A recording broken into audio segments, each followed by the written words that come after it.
అల్లూరు జిల్లా అరకులోయలో సిఐటియు నాయకులు ధర్నా నిర్వహించారు. విశాఖ స్టీల్ ప్లాంట్ పట్ల కేంద్ర రాష్ట్ర ప్రభుత్వ వైఖరిని నిరసిస్తూ వ్యతిరేకంగా నినాదాలు చేశారు.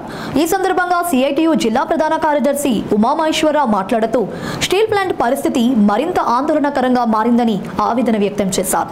కేంద్ర ప్రభుత్వం విశాఖ స్టీల్ ప్లాంట్ ను ప్రైవేట్ పరం చేసేందుకు చూస్తుందని ఆరోపించారు.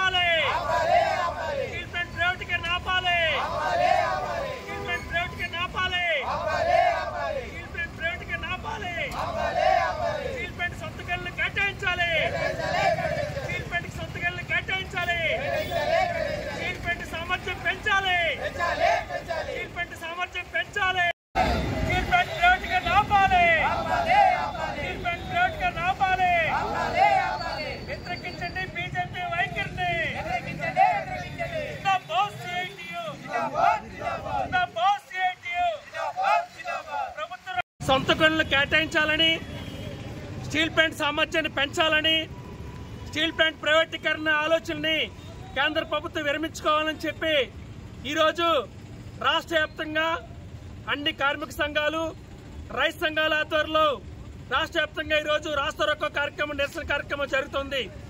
దాంట్లో భాగంగా అల్లూరు సీతారామరాజు జిల్లా అరకులోయ పార్లమెంటు కేంద్రంలో ఈరోజు కార్మికులందరితో కలిపి నిరసన కార్యక్రమం చేయడం జరుగుతుంది. స్టీల్ ప్లాంట్ కి సొంత గనులు కేటాయించాలని చెప్పేసి సిఐటియు డిమాండ్ చేస్తుంది. అంతేకాదు, గత ఎన్నికల్లో తెలుగుదేశం ప్రభుత్వం కూటమి కార్మికులకు హామీ ఇచ్చింది. స్టీల్ ప్లాంట్ ఎట్టి పరిస్థితుల్లో కూడా ప్రైవేటీకరణ కానివ్వం, దాని లాభాల్లో నడిపించే విధంగా మేము కృషి చేస్తాం, మా కోట్లేసి గెలిపించాలని చెప్పేసి ఈరోజు చెప్పడం జరిగింది. మరి ఏమైంది హామీ అని చెప్పేసి కూటమి ప్రభుత్వాన్ని ఈరోజు సిఐటియు కార్మికుల తరఫున ప్రశ్నిస్తున్నాం. అంతేకాదు, ఈరోజు స్టీల్ ప్లాంట్ కి బొగ్గు ఆపేశారు. 2 నెలల నుంచి జీతాలు ఇవ్వడం లేదు. 3 రాష్ట్రాల్లో ఆపేశారు. రోజుకి గత సంవత్సరం 15 కోట్ల రూపాయలు నష్టం వచ్చేది. ఇప్పుడు కూడా అదే కొనసాగుతోంది.